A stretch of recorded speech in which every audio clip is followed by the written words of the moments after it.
A girl looks down. There's blood in her underwear, and no one has given it a name yet. Today, that moment can be explained in seconds, with a pad, a parent, a school lesson, a phone, or just one familiar word. Now, take all of that away, the blood is still there, and without context, blood usually means injury. So what would she think? Who would she turn to? What would happen next? We can't know exactly what any one prehistoric girl believed, but that raises an even bigger question. This happened again and again, generation after generation, yet almost none of the everyday things women may have used would survive long enough for archaeologists to find. So what did they actually know, and what disappeared with them? Now change one thing. Put an older woman beside the girl. The blood is still new to the girl, but the event is not new to the woman. She has already menstruated. She may have watched sisters, relatives, daughters, or other girls reach the same moment. Suddenly, this is no longer one person facing a mysterious problem with her body alone. Humans are unusually good at passing practical knowledge from one person to another. Anthropologists call part of this cultural transmission. In plain English, when the same problem keeps coming back, every new person does not have to solve it from scratch. Someone notices what happens, someone remembers what helped, someone tells the next person what to expect, and that person starts with information she did not have to discover for herself. That sounds obvious until you remove writing. No textbook, no diagram, no package instructions, no medical vocabulary. Knowledge can still exist as a sentence, a gesture, a routine, a warning, or simply by watching someone older do the same thing every month. That is probably one of the first mistakes modern people make when imagining prehistory. We see no instruction manual, so we imagine there was no instruction.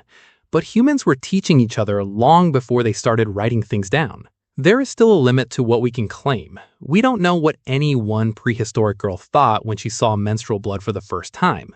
Maybe someone had prepared her. Maybe nobody had. Maybe she understood enough to stay calm. Maybe she briefly thought she was injured. Maybe the event carried a social meaning that would feel completely unfamiliar to us. Anyone who gives you one universal prehistoric reaction is filling a gap in the evidence with the story. And that gap matters because anthropology shows just how differently humans can surround the same biology. Across cultures, menarche has been treated with different combinations of instruction, privacy, restrictions, ceremony, celebration, secrecy, practical care, and social recognition.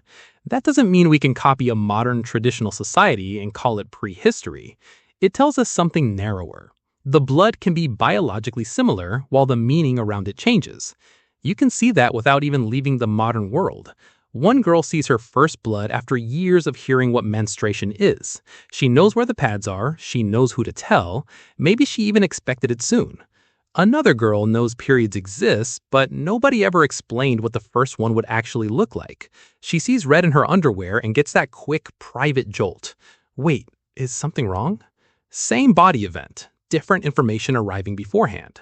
A first period can be new to the girl without being new to the group, and that makes one image of prehistoric life especially misleading. Not the surprise girl, surprise is possible.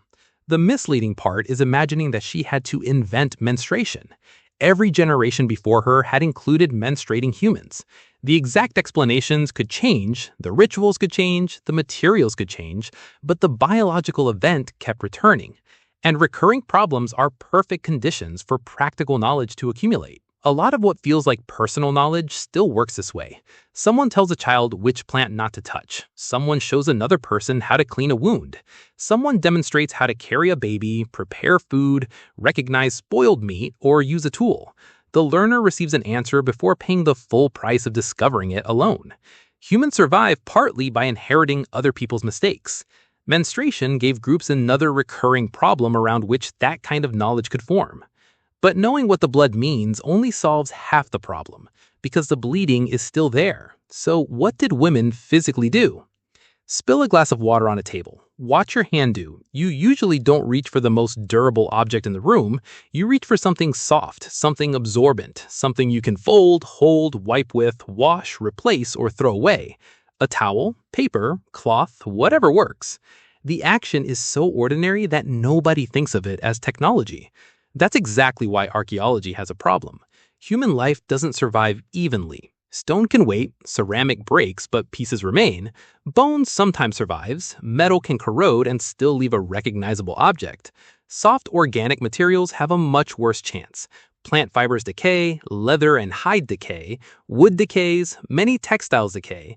Anything repeatedly washed, worn thin, burned, discarded, or left in ordinary soil can disappear almost completely. In unusual conditions, organic material can survive beautifully.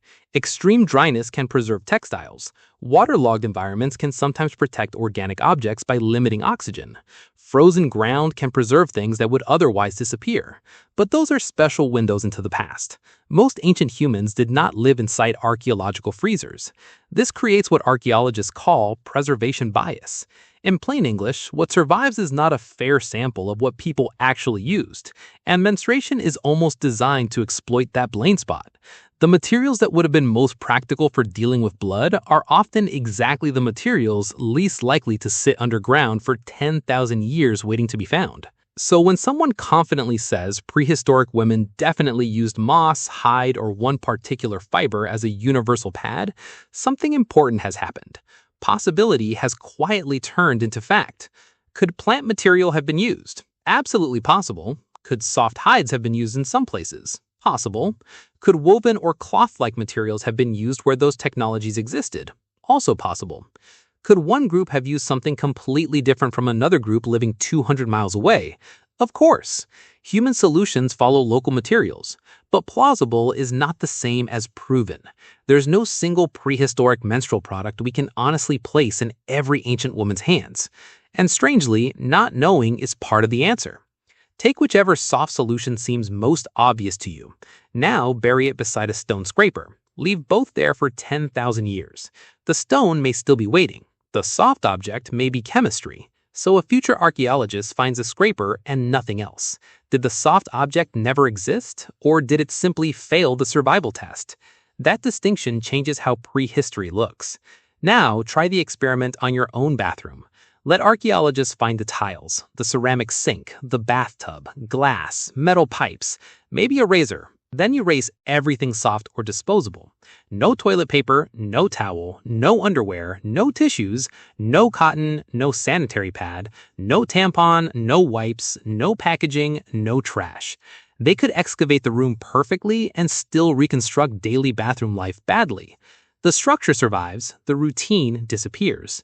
Missing evidence is not the same as missing behavior, and this problem reaches much farther than periods. Humans spend enormous amounts of their lives touching things archaeology is bad at preserving.